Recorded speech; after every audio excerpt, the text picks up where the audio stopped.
Yeah, we got two engines knocked out on one airplane on the slim side. Pilot got me on the interphone and he said, "Where do you think we ought to land?" And I said, "On Saipan." He said, "You realize we only got two engines and both on the same side?" I said, "Yeah, it'll fly." And they said, "Why don't you come up here at the front?"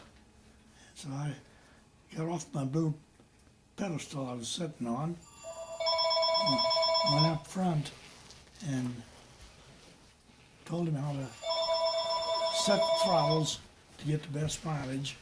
Wow. And we got to Saipan, we had gasoline left. I'll be darned. Tell him about the gas. The Tell him gas. The siphoning the gas. Oh, what happened, he said, on just two engines, those engines are gonna have to work full capacity. And I said, yeah.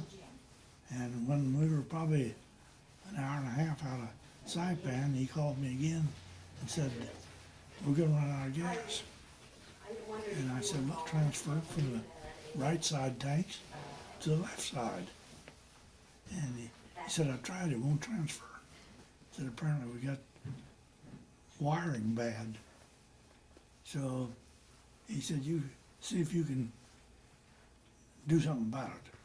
So I went up, sat down in the engineer's position, tried transferring. He was right. It wouldn't transfer. But in the plant, when we were building the airplanes, we used a different procedure. Oh, wow. And I tried it and it worked. Yeah, how lucky was that to have you on that crew? I mean, otherwise, what was their option? Had we taken Iwo Jima by then? Could they have landed in Iwo, or were? Oh boy. No, we landed in the ocean. Oh boy. But we had fuel left when we touched down at Saipan. Oh wow. Yeah. So if you hadn't been on that flight, more than likely they would have had a ditch in the ocean then. Huh? Well, this was when we landed. The pilot was first out of the airplane.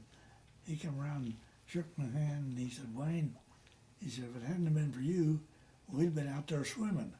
And I said, "Yeah, and I don't swim good."